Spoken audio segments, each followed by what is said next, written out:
Got involved in fly fishing, I guess, about 2 years ago. Dad had some old fly rods in the shed, in our storage shed at the house, and basically I was looking for some curtain rods, some unique curtain rods. So I thought that these fly rods would be pretty nifty if I hung them up on the wall and hung sheets through the little eyelets. And that worked great. He had 4 fly rods, and I only used 2, so I had a good one left over. So I started just kind of waving it around the apartment, and then I went down to one of the stores and asked them. It was an old Sears rod from like the 70s, and it was an old fiberglass rod, and I asked them if it was worthy of fishing. They said yes, it was worthy of fishing, but it would be more of an antique collector's item. So they said your best bet is put it on the wall.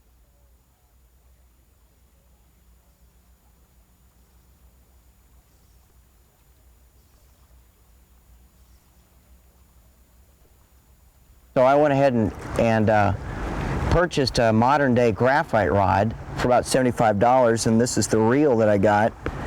And the reel was probably about 25 bucks. The rod and line, everything came to about 75, so I was outfitted. And from there I just did a lot of reading and research on fly fishing and what it was all about. And mainly when you go looking for that, you get a lot of stuff about trout and stuff in colder waters, but I knew that there had to be a way to fish for bass. And then with ESPN Outdoors on Saturday mornings, I saw some fly fishing shows where they did saltwater. So I knew there was really no limits to what I could fish for. So I started out fishing for bass and started getting flies for bass, and just basically going out and experimenting, because I didn't really have anyone to teach me exactly. So I had to read a magazine that's real good that you can pick up called Fly Fishing for Beginners, or Fly Fishing Made Easy, and it tells you step by step how to get started.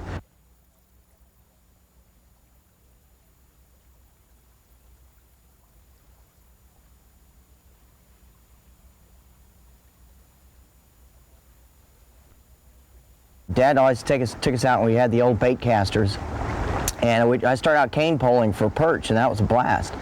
And just the old cane pole with some string and a hook and a worm, and but bait casting just wasn't really.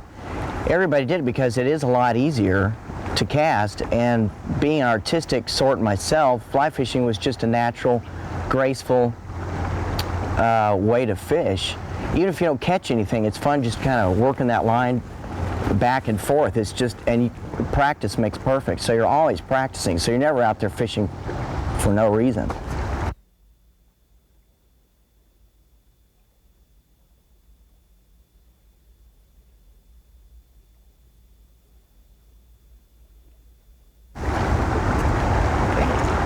Without getting too philosophical, maybe in my later age I'll write a book called The Zen of Fly Fishing, because it is so peaceful, it's so relaxed, so is fishing. But fly fishing is just it's an art form. I mean, you have to work the line because the line carries the fly, and that takes a lot of concentration on your cast, and the presentation of the fly is a very delicate presentation. It's not where you're just throwing it out there and hits the water with a big splash and then you crank it back in. You're working the fly and it just hits the water with just a gentle little plop, as if an insect has just hit the water, and that gets the bass's or any fish's attention, and they look up at it. Then you strip the line back with your hand, and it gives more of a lifelike appearance, because bass eat everything from crickets, even ants hit the water on it, to field mice. And so with each fly getting from the size of a small ant to the size of a small field mouse, it's a whole different form of casting.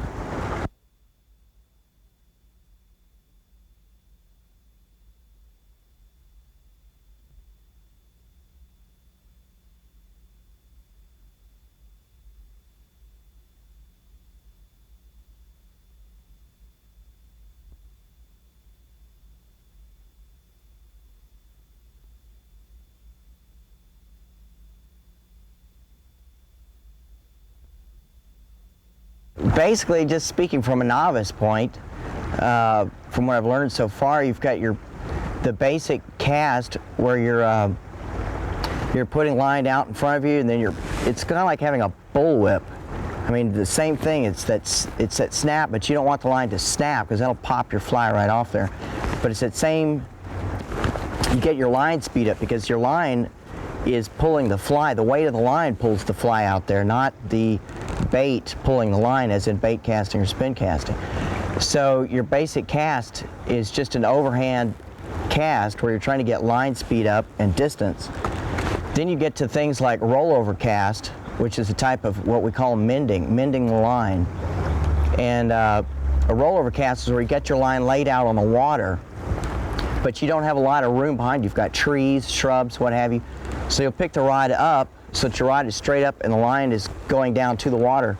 And then you flip it over, and this creates a whole arc, and this turns over the fly so that you can cast out in front of you. And then with a rollover cast, you can flip over and go from, say, that rock over there to some brush over here, and you can just use a series of rollovers to work a whole side bank of a stream, and you don't have so much back cast. Because what you have to remember in fly fishing is that if you want to throw that fly 50 feet in front of you, you first have to throw it 50 feet behind you. Not all the time are you going to have a wide open field behind you. That's the great thing about standing out in the middle of the water, which is why you'll see a lot of fly casters in the middle of the water, because you've got water behind you and you've got water in front of you, so you've got that distance either way.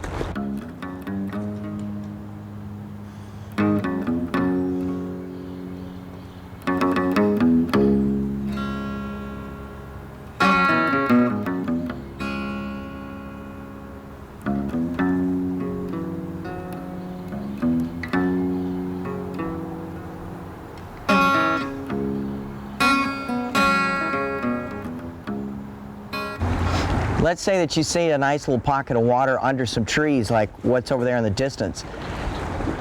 Flies, insects will land on the tree, say, be they grasshoppers or mayflies or moths or ants that have walked up the branch, or even a little field mouse. The fish are under there because they know that insects and critters are landing on those limbs, and once in a while they'll fall off and hit the water. So the bass naturally are hiding under those limbs for protection anyway. And so when something falls off and hits the water, they're going to jump right on it, be it like a cricket that just missed, jumping from limb to limb, or a grasshopper especially, or bugs in the limbs of reeds and stuff. They miss the reed, they hit the water, and the bass are going to go up there. So that's what you're shooting for. So use like cricket imitations. I think on my vest here I've even got a nice damselfly or dragonfly. Dragonflies don't always land perfectly on their thing. They'll miss. They'll hit the limb and they'll fall off in the water, and they'll sit there and they'll move their wings trying to get off the water. And in that little commotion, just that little bit of water commotion, attracts the bass's attention, or any fish, be it trout, and they'll come up and sip that thing off. I've seen a bass, a spider was building a web 6 inches off the water from it, dangling from a tree, and the bass came right up and just sipped that spider right off.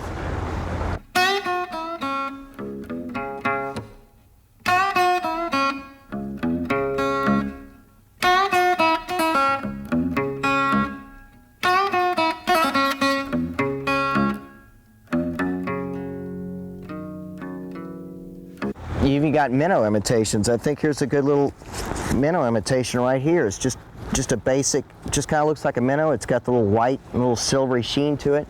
You pull that through the water, you give it kind of a crippled action, like maybe another fish has hit it and wounded it, but it didn't swallow it, and the minnow is just kind of twitching in the water.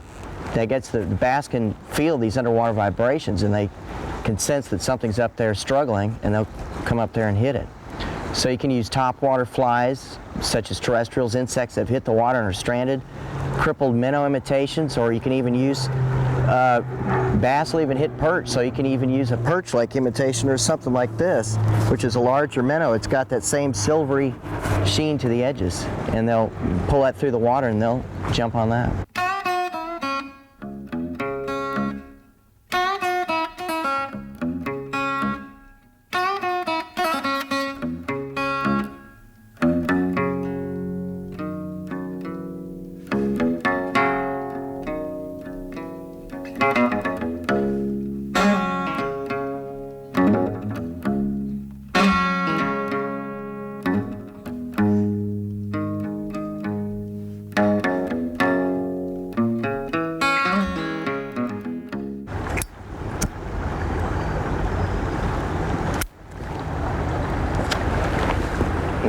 It is real nice coming out. Of course, the idea is to catch fish, but even if you don't catch fish, it's just nice being out here I mean, it's quiet, like right around now when the sun is setting. It's nice and peaceful.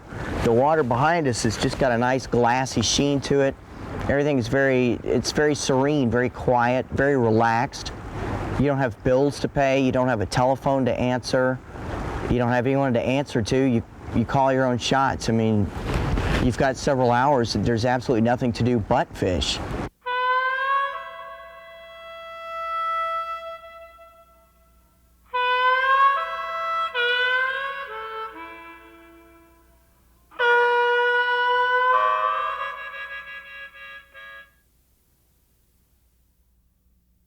It's just nice just being out here listening to the water rippling along, hearing the birds, watching the insects go by.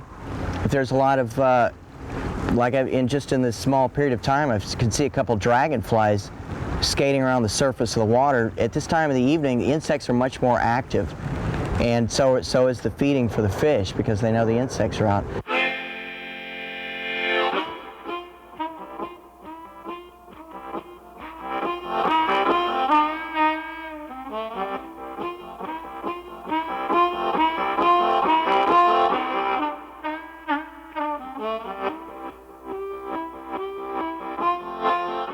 If you've had a busy day at the office for the week, this is the time to think things out, or if something little was bothering you. Once you get out here and you fish for a while, you realize that it really doesn't make that much, it doesn't really matter.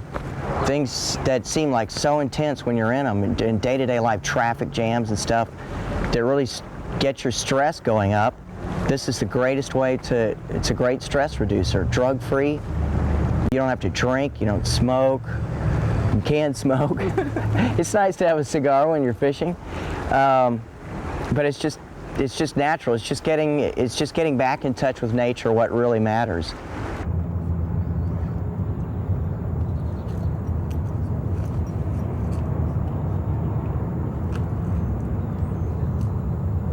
And basically on the retrieve of flies, oh, there's a nasty cast. On the retrieve of flies, I'm stripping it in with my hands rather than cranking it in, because then you can control the movement of the fly. It's kind of like Morse code. You kind of give it a little strip, strip, strip, and then kind of a nice long pull, and you hesitate. Just kind of like the little critter that's hit the surface gets little spurts of energy, swims for it, gets too tired. So even when the fly is laying still, it may be moving too fast for the fish, and so they'll wait till it slows down because they know that it's in danger. And it's just a lot easier to hit a standing still lunch than it is one that's constantly racing across the water.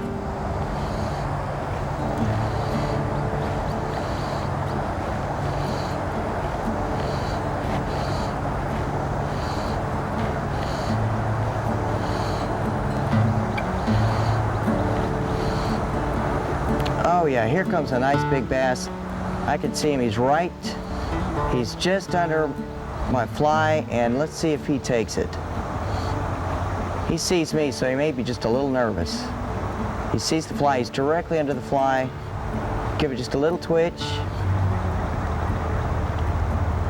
No, he's not going to take it. I'm going to make a real short cast and pull the fly right over him again and see if he'll take it. Boy, there was a strike by a large perch. It's one thing about bass is they don't get large. They don't get large because they're stupid. Once you spook bass, they're spooked. You might as well pick up and move to a little different spot. It's a great thing about stream wading like this is that you can sneak up on them as long as you're very quiet as you move through the stream, because they can hear when you step down. Like if you step on a rock and it slips, they'll hear that noise and it'll make them nervous. Like this little bass that was just under this fly, he could see me very well, and so he's just kind of mildly curious, and the thought of being hungry just isn't there.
Some of the water, some of the pockets and pools that I'll be floating over are too deep for my waders. So with this tube, instead of crunching along the bottom, as I mentioned earlier, the fish can hear me crunching along. That way, if I'm in the inner tube, I can float right along with the flow of the stream, and it's just a lot more stealth-like. You're a lot more quiet. And there's nothing on my vest that'll clank too much. I won't make too much noise there. And any noise I make above the water really won't be heard too much by the bass, as long as my legs are just dangling along. So when I feel with my feet that I'm coming across some shallow water, I'll lift my feet up and just try to float right over it so I'm more quiet. So here we go.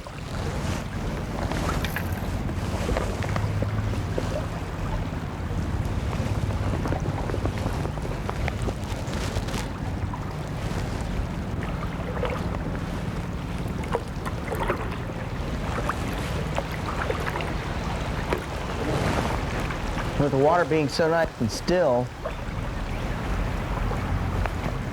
I can see the nice glassy surface being broken, mainly smaller insects, so I don't want to use a smaller fly because I don't want smaller fish, because the little perch are just as hungry as the big one.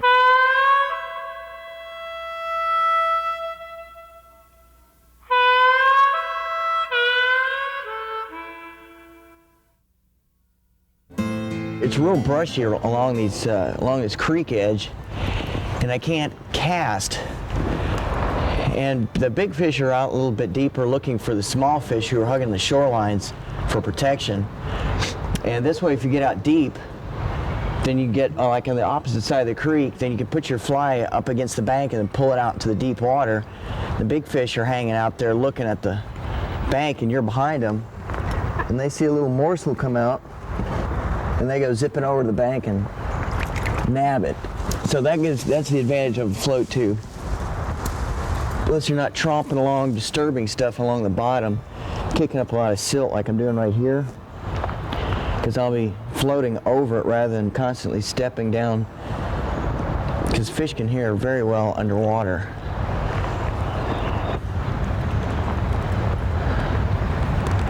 On the sunny side of the stream, doo-doo, on the sunny side of the stream, Biba.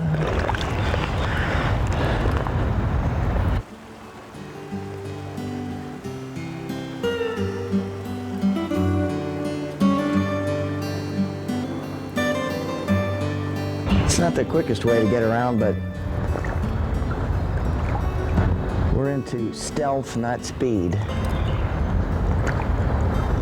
It's like a rubber band powered stealth bomber.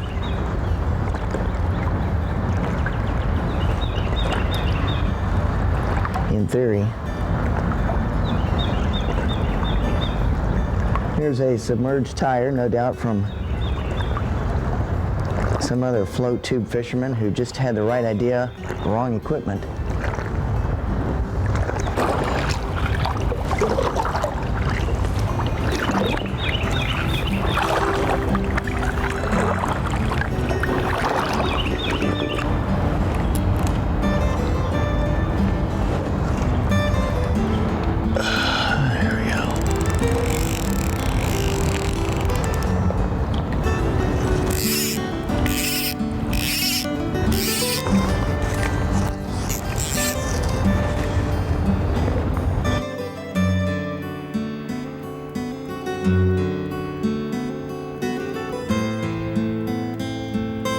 As we cruise along here, you'll see that I'm casting into submerged trees, stumps, or weed beds where fish like to hide for protection, and then they see something plop and they figure that it's what we call a terrestrial, or grasshopper, crickets, anything that may have been up in the tree and fallen off, hits the water,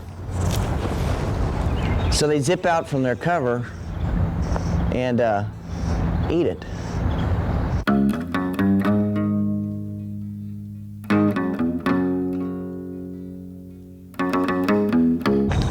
These little surface poppers, it's nice to throw them with a little plop rather, because then it's more lifelike kamikaze into the water for no apparent reason. That gets the fish to turn around and take a look. And then as you pull it through the water, it makes a little plop sound. Some of them do. Their nose is kind of a concave shaped balsa, so it makes a little pop as it skips over the water as you pull it through. It makes it look like something hit the water and is trying to swim to safety, be it a small frog or grasshopper that can't fly because its wings have gotten too wet, or a moth.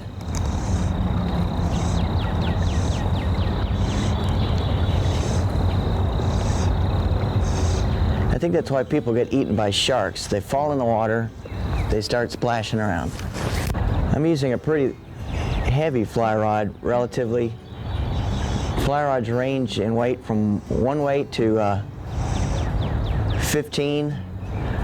15 is for like your large billfish like marlin, sailfish.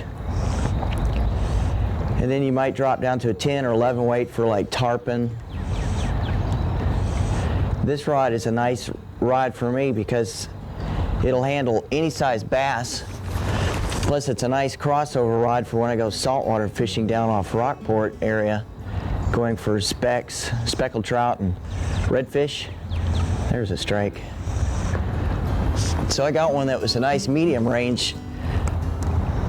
My next rod will probably be like a little 3 weight, something real light and wispy. That'll make catching a little perch like this a real blast, because I won't have so much muscle advantage over them with this heavy rod.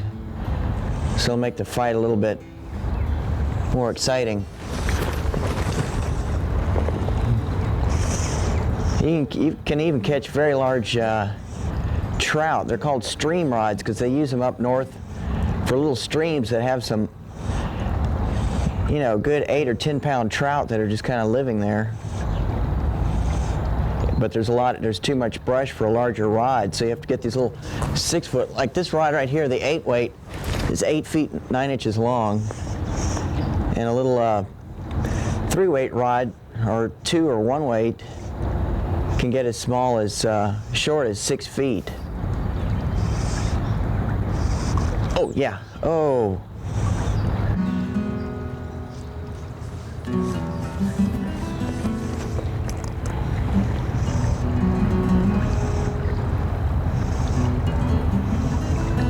It's nice and quiet and serene. You've got the birds chirping. I can see why someone like Henry David Thoreau would write the book Walden's Pond if it was anything like this. And I often wonder what he would have written had he had a fly rod out there.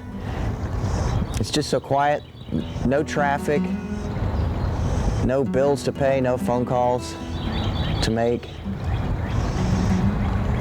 It's nice, it's relaxing. You can think about whatever you need to think about, figure stuff out. Even if you don't figure it out, at least you got to think on it.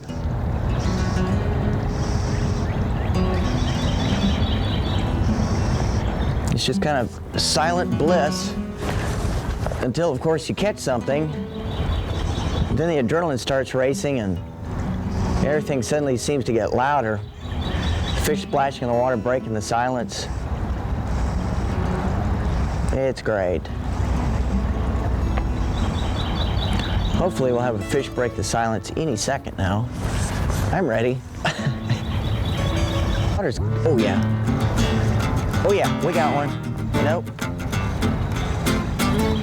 It's just a real long pool, so the fish can't get in or out, basically.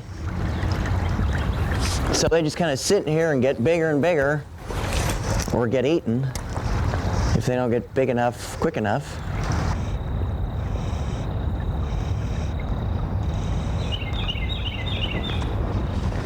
Perch are very aggressive, and they just, the little ones will just pick your fly apart. If you've got feathers hanging off the end of it, after a few casts, they've just about eaten the feathers off because they can't fit that hook in their mouth.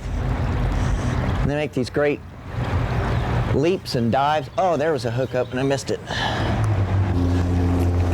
I've hooked more blades of Johnson grass than I can count, and I've had to swim back over there, pull my fly off this wispy little thing of Johnson grass. Because basically a fly rod's kind of like a whip. So when those last 3 inches of line hit a branch, they just start wrapping that fly right around it. And it won't come off for the world unless you go over there and cut the limb or snap the Johnson blade. But once in a while you can hook all types of things. Trees, snakes, turtles. The object is, of course, fish.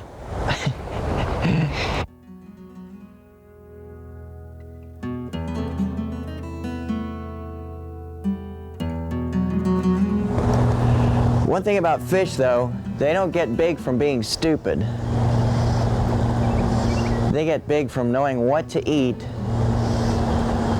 And if your fly isn't properly looking like it should, they'll catch on that there's a hook hanging down, and if you don't pull it through the water, if it's not lifelike, like when I pull the line back in, which immediately pulls the fly, it's called stripping the line.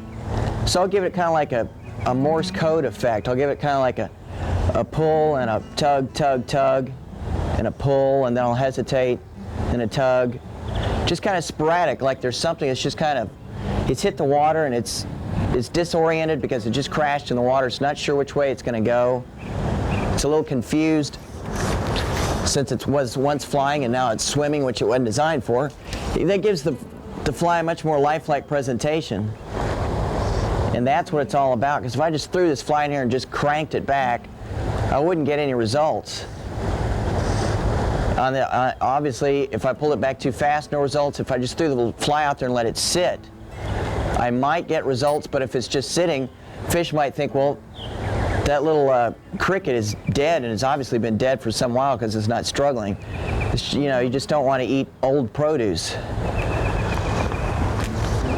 Night fishing is a little bit better, apparently. My morning's out with a fly like the same. I'm in the exact same place. I came out one evening. In 3 hours, I pulled in 9 fish. 7 of them were in the last hour of fishing. It was just phenomenal fishing. Mornings don't really pay off. I think it's probably because the water may be it's been cool all night. The fish are kind of sluggish. Whereas toward evening, the insects are much more active. The insects are being quiet. They're quiet during the day because they're so easy to see for birds that they don't start flying around until nighttime when the birds go to sleep.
Oh yeah, here we got somebody. Yeah. There's a good sized little perch. Come here, fella. I have caught them bigger than this guy, but this is a nice start to the day. We are nearing the honey hole. Steady, no dancing. These guys have got some very sharp spines on their back. Up, kiddo. Back you go. Yep, another satisfied customer. Basically with fish, I don't like to play them too hard too long because you don't want to wear them out. And those little ones, perch are scrappy fighters. They'll give you a little tug and they're fun to kind of pass the while until you hook into good old Mr. Bass.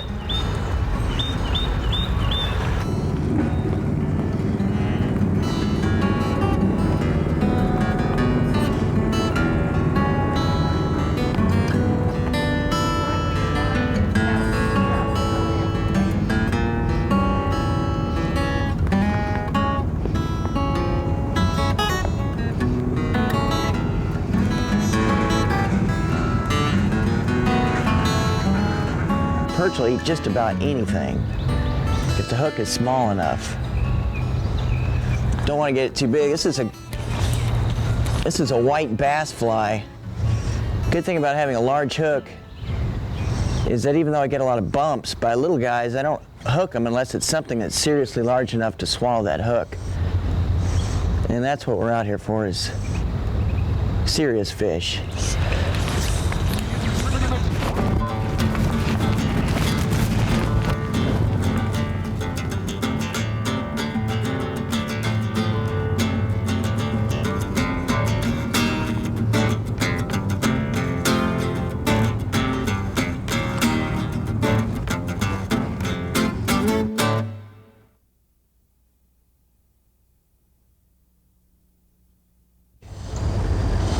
Catch and release is good no matter where you are. If you catch a fish and you release it and it's in good, you don't fight it too long, it goes back nice and healthy, then someone else can catch it, maybe even yourself.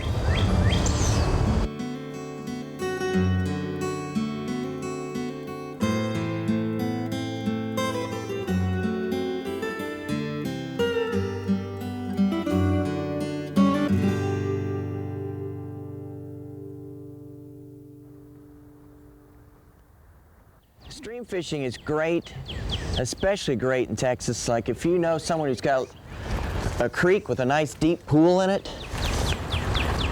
that's the place to take a fly rod, because then you can just cast in there.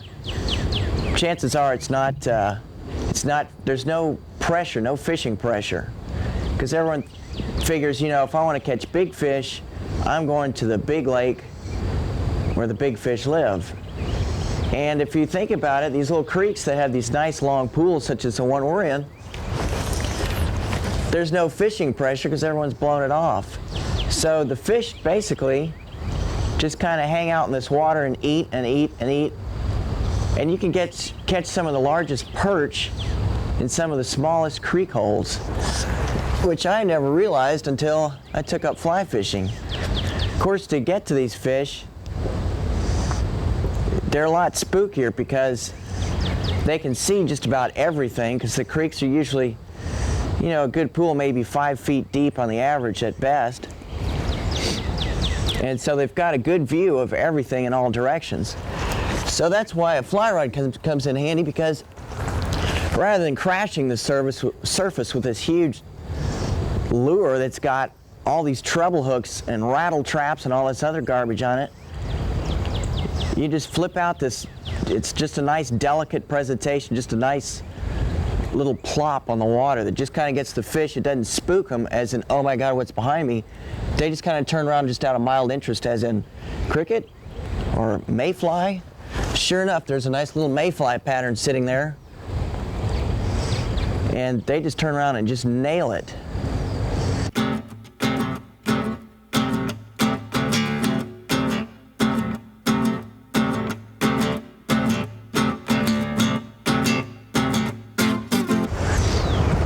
Now out on lakes, of course, you can still fly fish.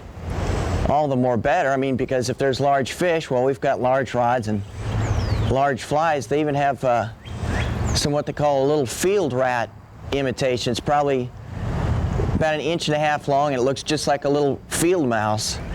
Something out of like a children's storybook, only it has a very sharp hook under it.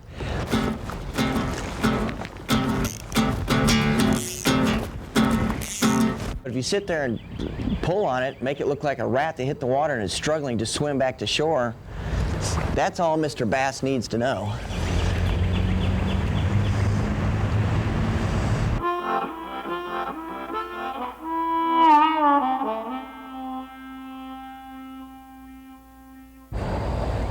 Weed beds are great because they're so dense, such dense underwater and as well as top cover foliage that they can swim in between the sticks, just like fish in an aquarium.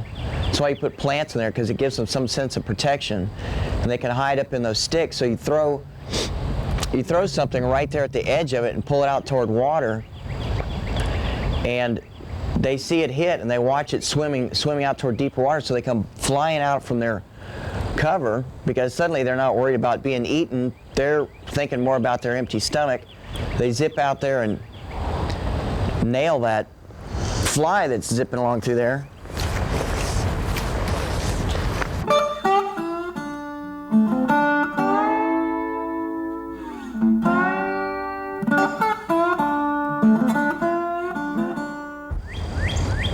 If I were to get into a nice mess of perch, catch 15, 20, yeah, I'd start keeping them.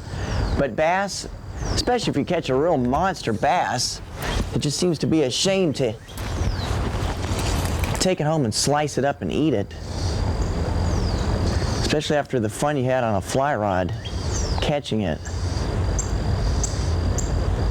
So if we all kept everything we caught, there wouldn't be any fish left after a while. We haven't really inherited anything from our forefathers so much as we're borrowing it from our children.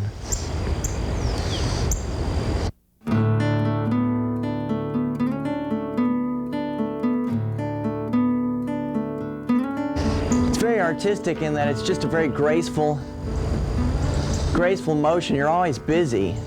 It's not like you're sitting back in a boat, whiz, plop, crank, crank, crank, crank. Whiz, plop, crank. I mean, that's a lot easier. That's why it's so much more popular, is because it's so easy. And sure, you catch some monster bass, but you can still catch monster bass on a fly rod.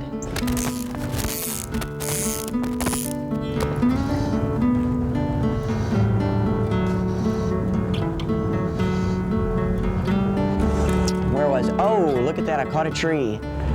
Right over where I was casting, where I had a strike a minute ago, I have hooked a tree. This is the sad part about fly fishing, because I had some good strikes in the water directly below that. Now I have to go into that pocket, scaring the fish, to get my fly out of the tree. Oh well, we'll just use the old, we'll just kind of pull ourselves into the tree. It's about the one time that you can really see the rod bend and really think, boy, wouldn't that be nice if it was a fish instead of some of the neighborhood flora and fauna.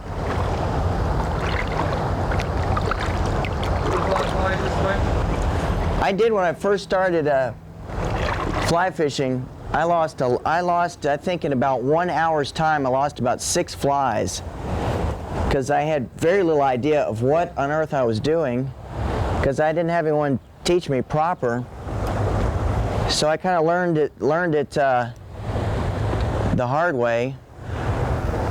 Basically, I learned get in the water rather than trying to cast from the bank into the water. That was my big problem. Then I realized in the water there is absolutely there's nothing to get hooked on, or very rare. Here's a nice lure over here. We'll kind of take a little step over here. Here's a bait casting lure. Somebody was undoubtedly on that shoreline casting over here, And they caught a tree.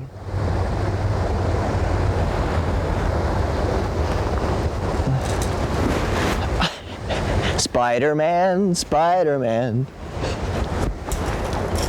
Now watch me force these treble hooks into my hand.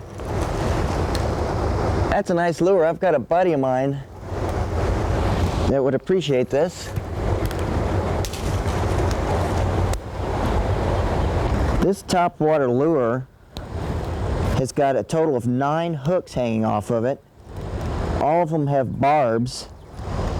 Yes, I have managed to impale myself with flies that were barbless, and I can just only imagine the sheer terror of putting at least 3 of these things in your hand.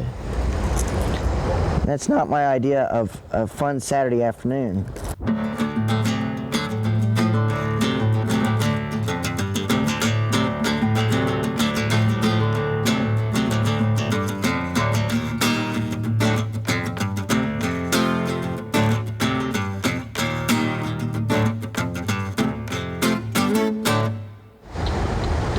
The sun's hitting the water.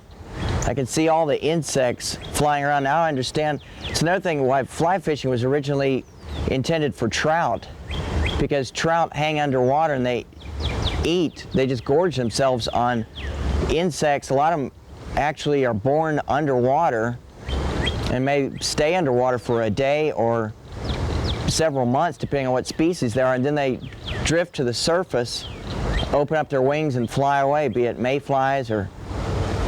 So it's called matching the hatch, when you tie a fly to simulate whatever it is that's flying around over the top of the water. Like if we were in trout country right now and there's like a caddisfly hatch, you'd see all these flies, bugs, insects on the top of the surface, and the trout would be coming up and just kind of taking them off the top of the surface. So once you see one of them drift by, you open up your fly box, pull out the fly that looks just like that, tie it on, throw it out there, and if you match the hatch correctly, you'll have a nice fat trout on the end of your line.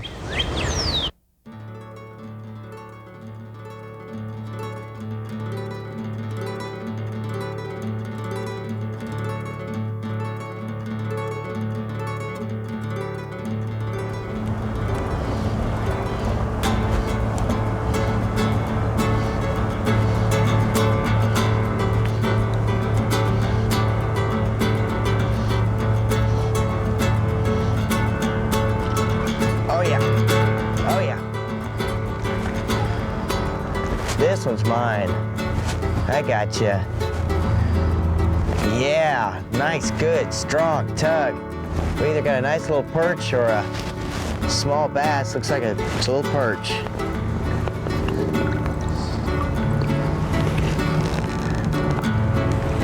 Oh yeah.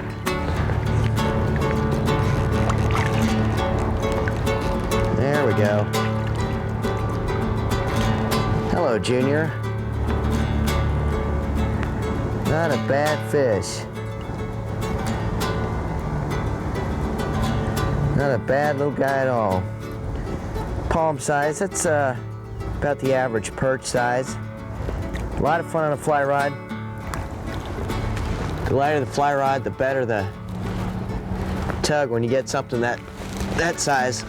Let's go back in the same little pocket, see if we can pull out someone a little bigger. So one thing you want to do is once you hook something in these quiet little pools, you want to go ahead and pull it on in so that it doesn't spook the other fish, because it's going to put up quite a little commotion. It's going to make the other fish a little bit nervous. You want to kind of guide it on out of that little pocket. Oh, there's a little bump. Oh, we got one. Oh yeah, oh yeah. That's a little bass. We got a little smallmouth here. He's a keeper. Not a keeper size, but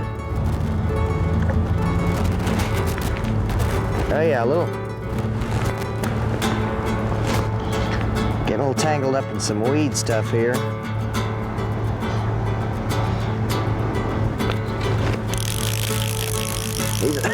He's so good. I was just about to pull that fly out of the water, and just before I could lift it,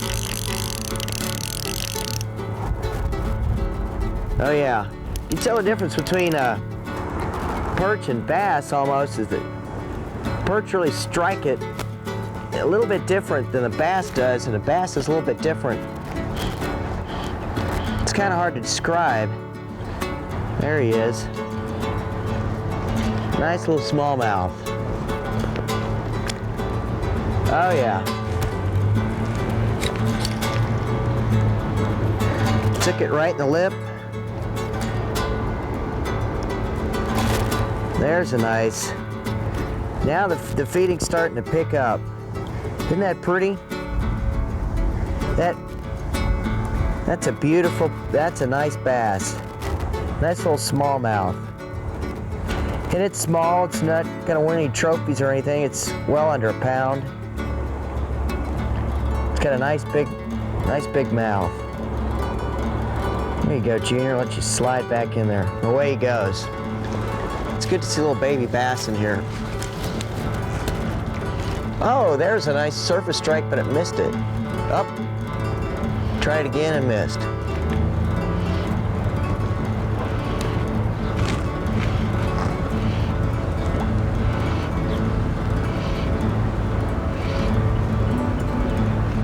Yeah, here we go.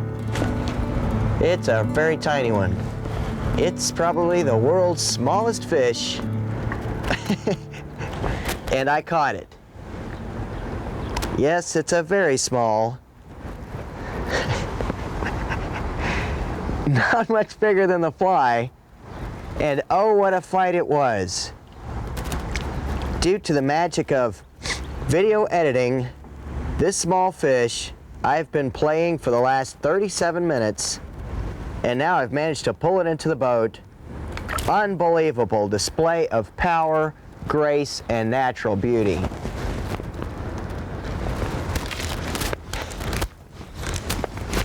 Sometimes when the fishing gets slow, you add the drama.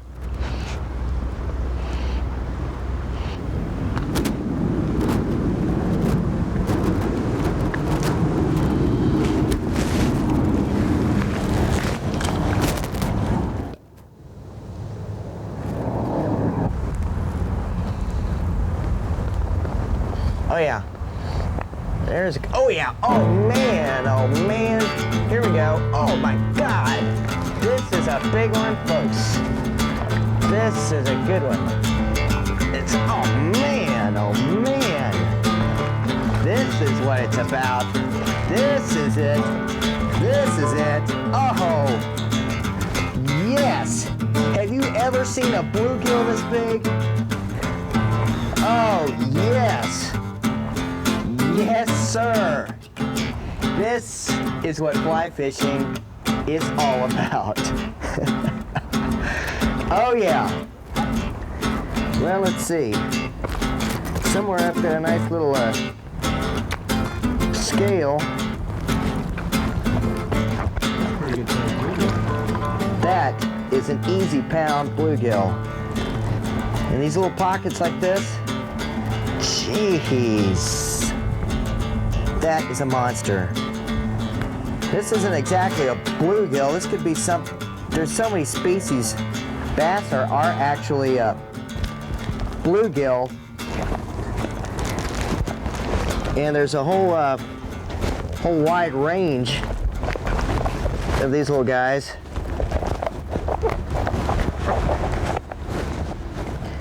And of course, I can't find my little battery guy.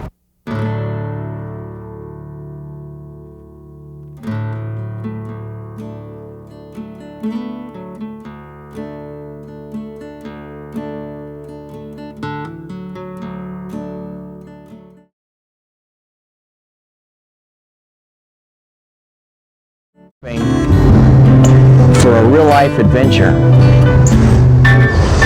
We haven't really inherited anything from our forefathers so much as we're borrowing it from our children.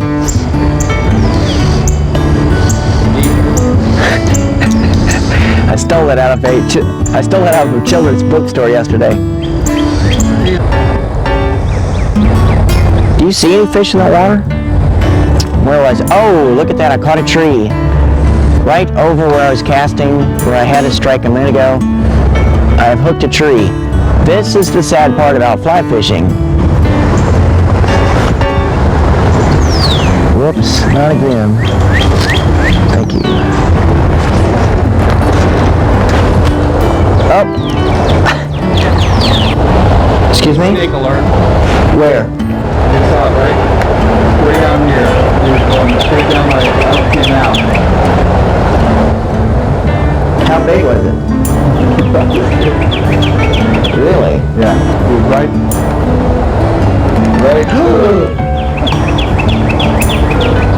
Not too up. Not here, which way, but up. Woo! About around there. Did we get that on video? No. Oh my god. Oh my god. Get the camera on that fly. Ah, bummer. Damn, right there. Oh, shit. That's the worst. Ah. For our next act, I'm going to try to hook my inner tube and pull it back to me so that I don't have to do it.